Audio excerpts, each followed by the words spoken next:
Hey guys, Dylan from Geek Door here, and today I'll be bringing you my reaction to My Hero Academia Vigilantes Episode 4, titled Top Runner. What happens when pro heroes and vigilantes target the same villain? Is it possible to work as a team? Now, here's the thing. I know from basically the name of the episode, and also the thumbnail, at least the English thumbnail, because it seems the Japanese one is different. I don't know why it defaults me to the English one, but that I know who's going to be in this episode. However, I am surprised that that is who they're referring to. I would have thought it'd be Aizawa. Now, it could also be Aizawa, but also I need to touch upon something that the anime has done that I find a little strange. So, all throughout My Hero Academia proper, we hear about how you are not allowed to use your quirk in a public setting unless you have a license, right? That's why Ochako wants to be a hero, so she can use her quirk to help her parents with their business, so she can use her anti-gravity to help their construction. She wants to be a hero for that, at least in the start. And in the Vigilantes manga, both um both Crawler and Popstep in the first, I think the first issue, get told off by the authorities for using their quirk. Him, when he's heading to work, he gets pulled over by I think it's a police officer, and told, and gets in trouble for sliding along the ground headed to work. And Popstep, he actually warns her that the police are coming for one of her performances. I think that's what actually leads to her handing him the drink in the alleyway, because otherwise there's no connection between them in that first episode to lead her to do that. Like, it's a weird thing for them to take out, like the initial connection between the two of them, both in their meeting and in their shared experience. And, like, other than that, you'd be like, why don't people just use their quirks then? Like, with the Ichigo and, is it Ichigo? I don't know why I want to say that's his name, that doesn't sound right. Koichi. How the hell did I get Ichigo? I have no idea. Anyway, yeah. So that's a weird thing for them to have taken out of the first episode. I don't know if that's going to come up later, but it's pretty important. But anyway, let's get this actual episode started in 3, 2, 1, go. Hey, it worked.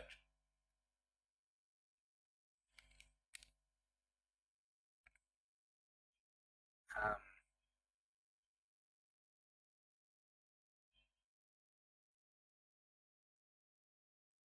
glider slide.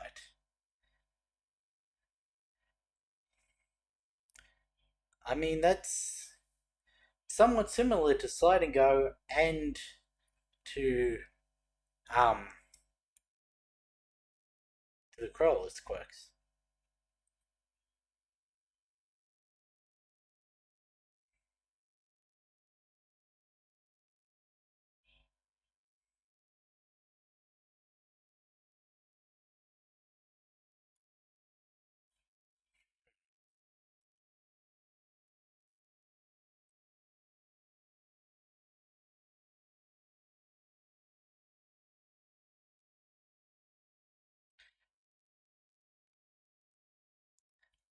I can't tell if that's like creating a rift between him and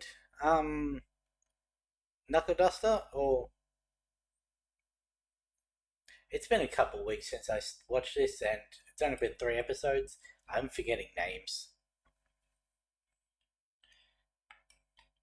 It was Knuckle Duster, yes, good.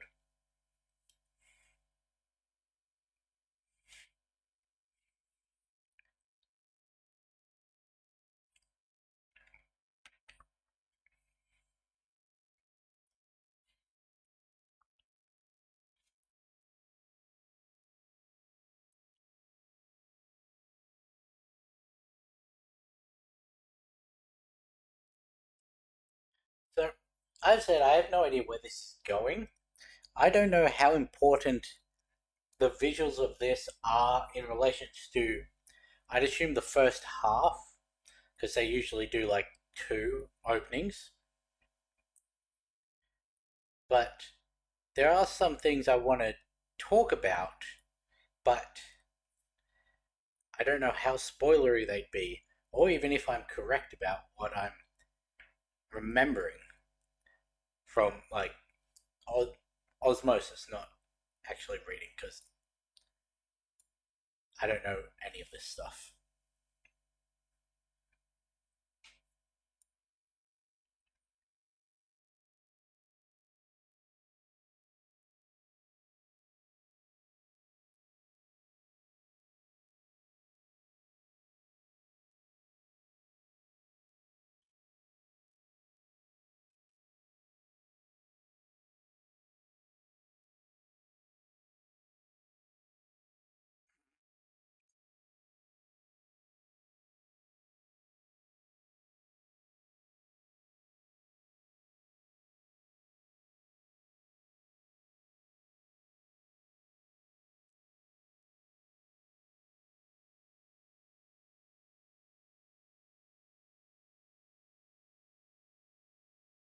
Does he have a history with Queen Bee?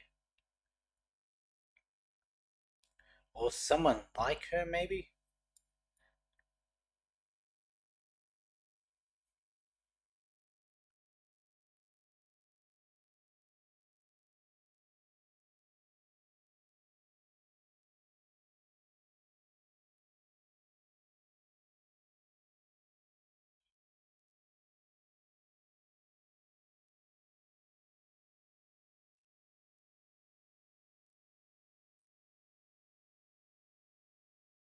Hmm.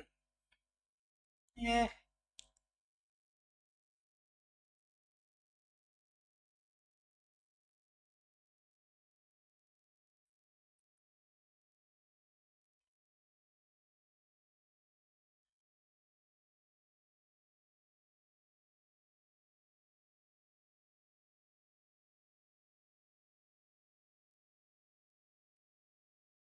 Hmm.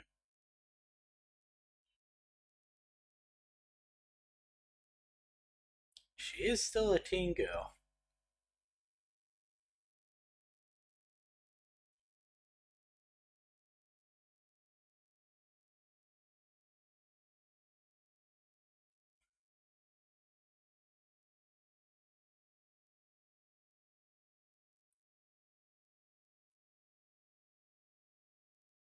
You know, it sort of sounds like, I don't know if I want to say, but he would still be active at this point.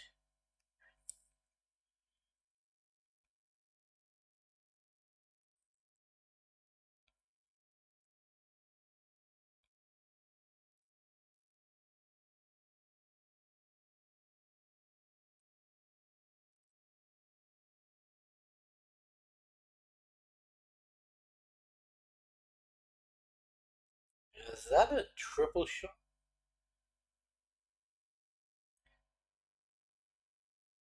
We've seen what one will do. What's.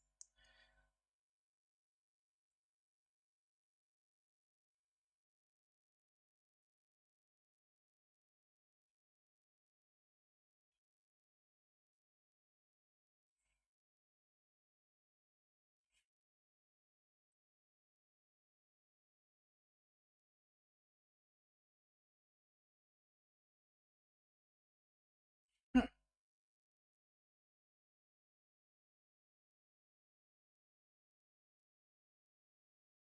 She seems to have more bee like qualities than just the swarm in her head.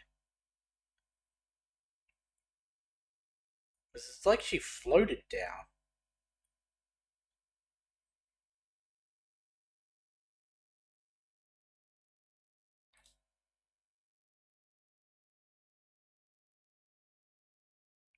Why is this reminding me of the forearms version of Kevin Levin?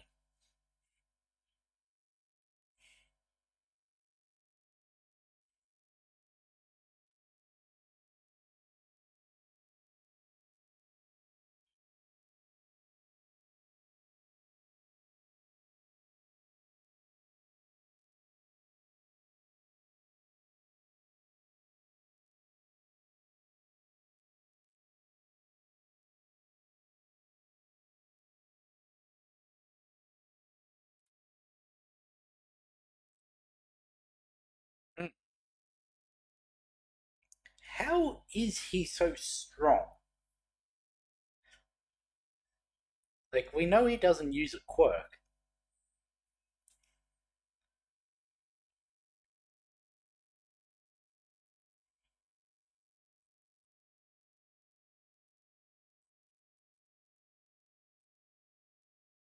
Hmm.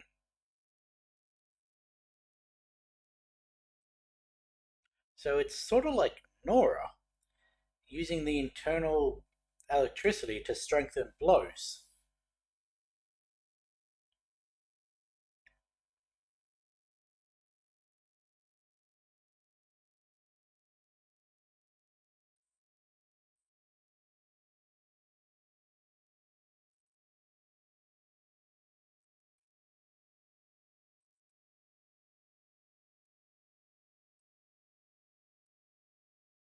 Hmm. For some reason, the audio quality is connected with the visual quality of Crunchyroll. Because I've been having internet issues the last couple of days, and um, so it keeps jumping between pixelated and not. And every time it does, the audio goes weird as well.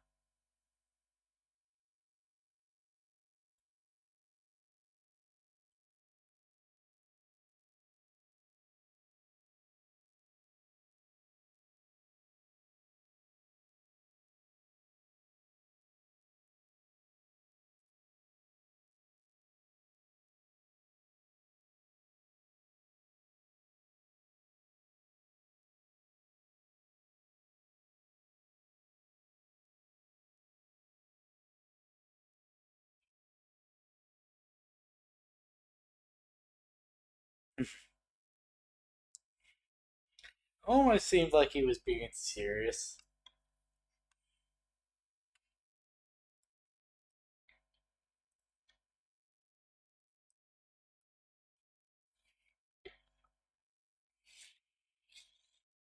Hmm. He's got his mojo back.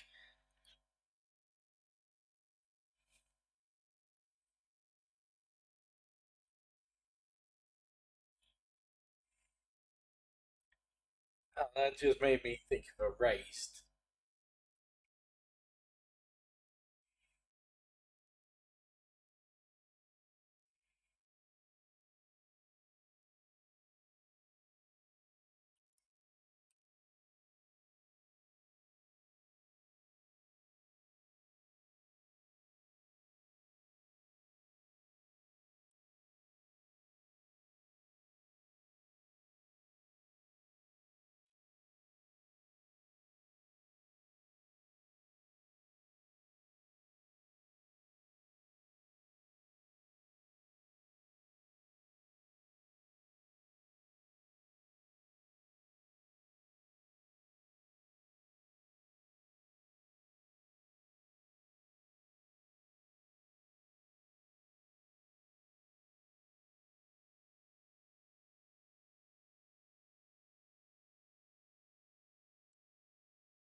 I'm going to assume that's not what I think it is.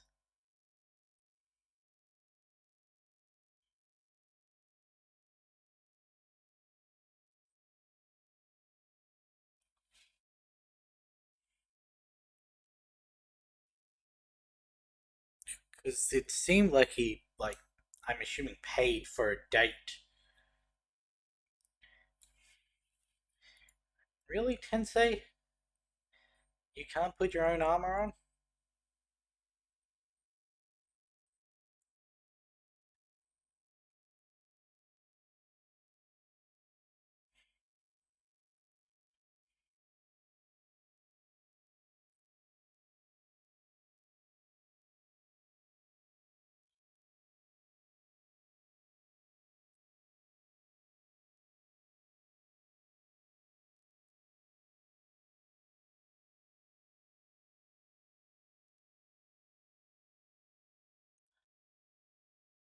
I was about to say, how awkward would it be having to run with your arms out straight because of the injuries. But the other guy's got his arms bound in the exact same way.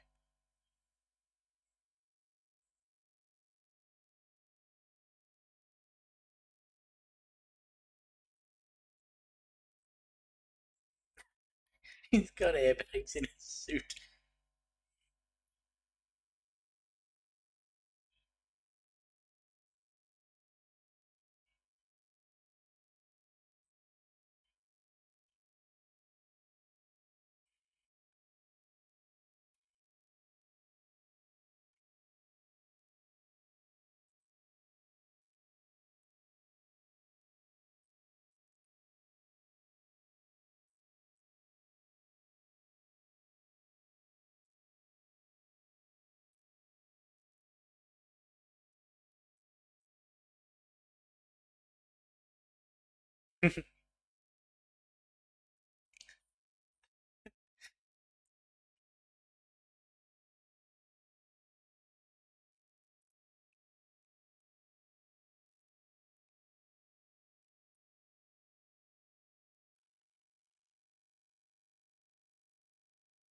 Now, was he using his own quirk or was that just natural? Because I didn't see any flames.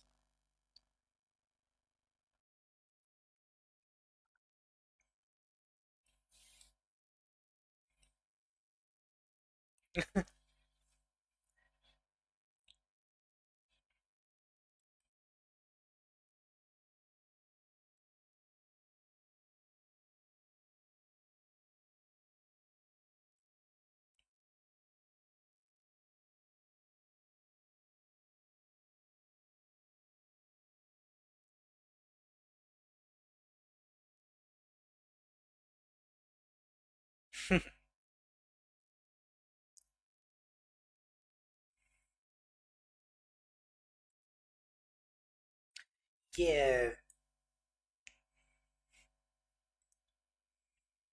Oh, look at the tiny engines on.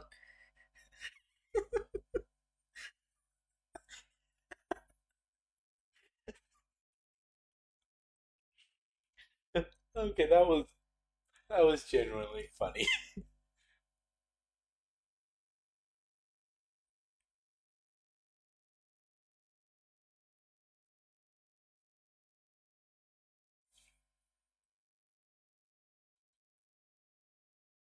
Maybe chuck it into reverse to slow down.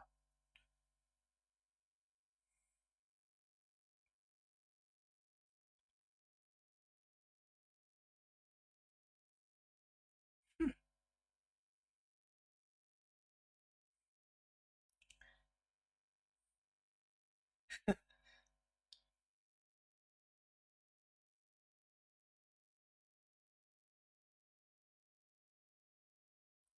It's pretty impressive. Just immediately diagnosed the issue that he had with his work.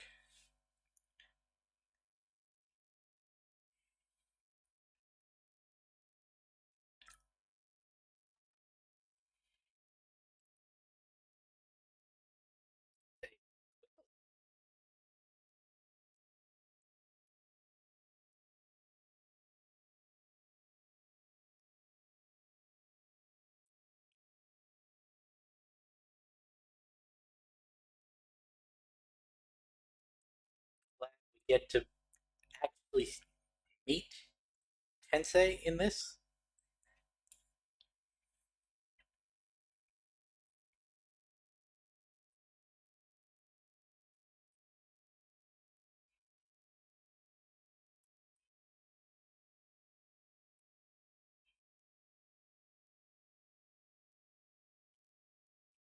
Huh.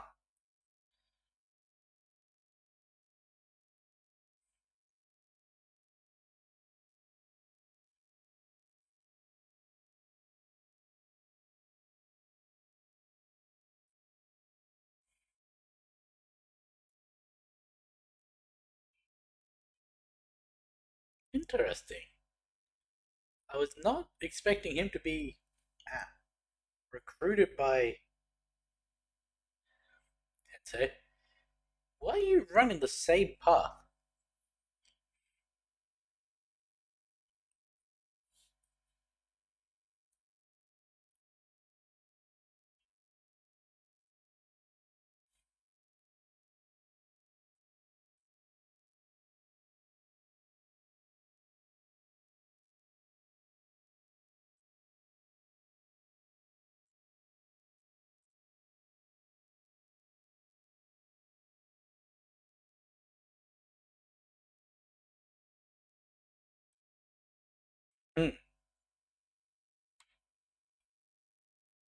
Massive crash mats.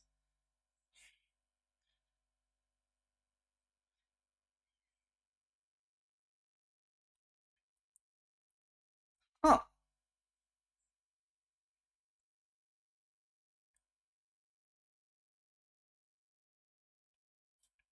Well, you did seem to have one in the air when they showed your agency, so.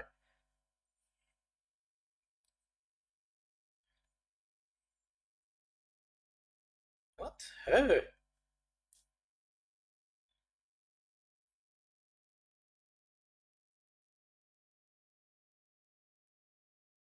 He went up.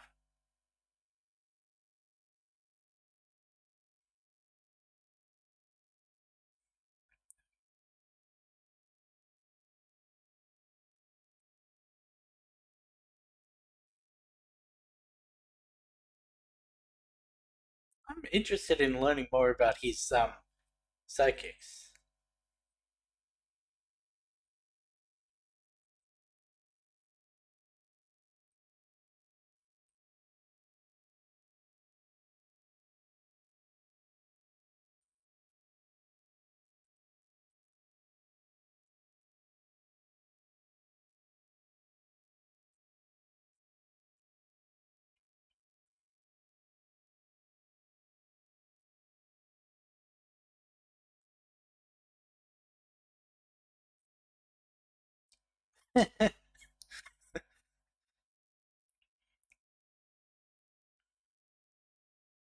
Well, I mean, he is a trigger user, so because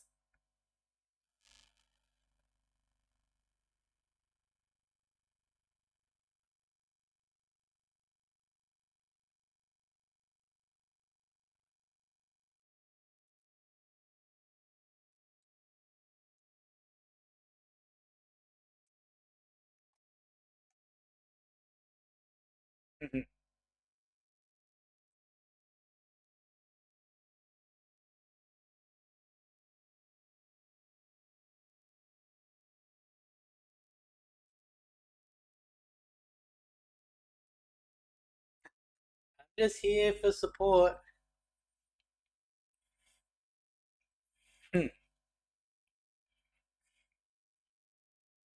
He admires he got played a little.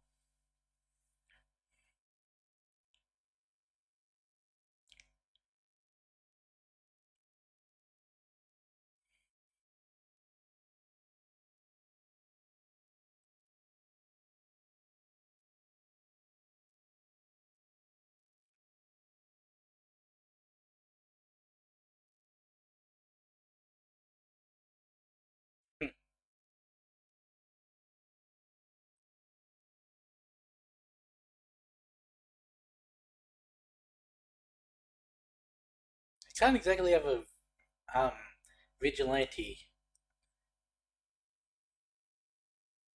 Hmm. Never mind. It's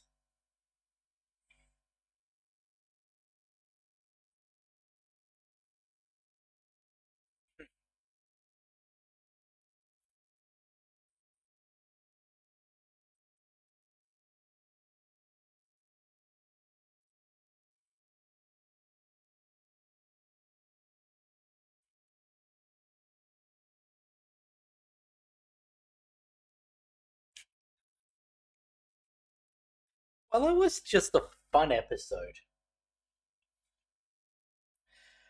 I I was not expecting to get so much Tensei in it.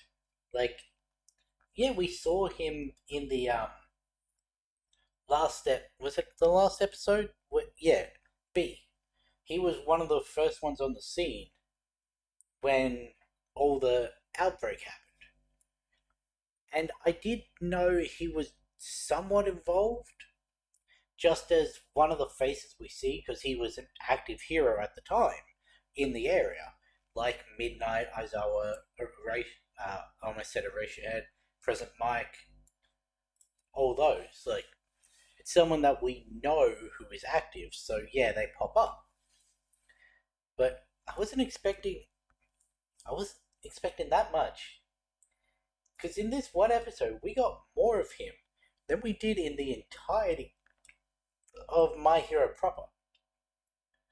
Like, yes, I know he only ever showed up after he had already been decommissioned by Stain, so there wasn't really much we could learn from him, other than the brief bit of him in the hospital, him talking to Ida afterwards and that. Like, yeah, there wasn't much, but I don't know, it's just, I want to know how, so, from the way Ida explained it, back in the start of My Hero, the entire, Ida family, they have the mantle of Ingenium. It's a lineage thing. Like, their father, their mum, and Tensei have all been Ingenium. And then Ida took up the name as well. And it also gave off the implication that his parents were very similar to him, if I'm remembering correctly, or that may have just been some fan theory thing that I'm just conflating with actual canon. I don't know. But yeah, so I want to know, because sure, Ida later on becomes a lot more carefree and less robotic around his friends. Even in this, because like, what are you, a robot? As he's just flailing against a tree. But how does someone who's like seems as carefree and joyous as Tensei come from the same people that had Ida the way he was? Also, are we going to explore Tensei more? Because he was one of the ones targeted by Stain, as in, he's not doing it for heroic means.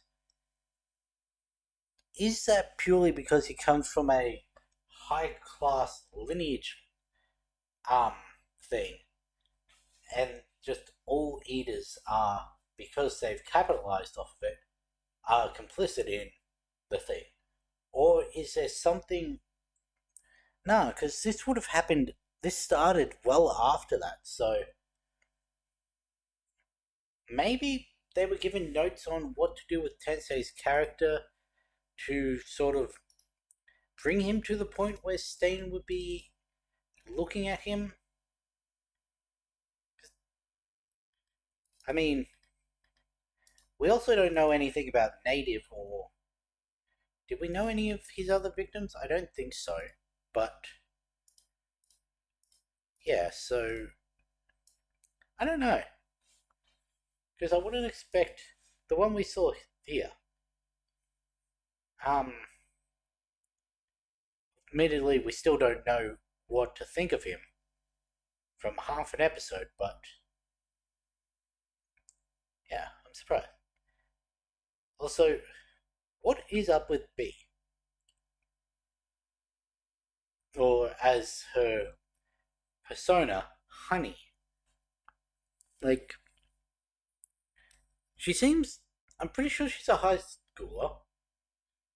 Like, she was with two girls in uniform in the last episode, and they all seem to be together. Like, they knew each other as friends and that.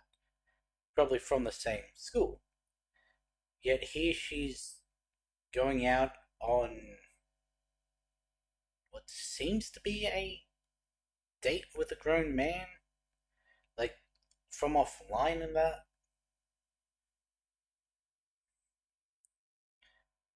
I don't know. Now, that could purely be a business interaction. Like, they're trying to keep up an appearance in public, but they're going off to do something in relation. But considering she was on call with, I'm just going to say it sounded like All for One. Considering she was on call with someone, at least from that area, because I'm pretty sure the doctor had a hand in Trigger, or one of his scientists did. Don't quite remember. But, yeah, interested.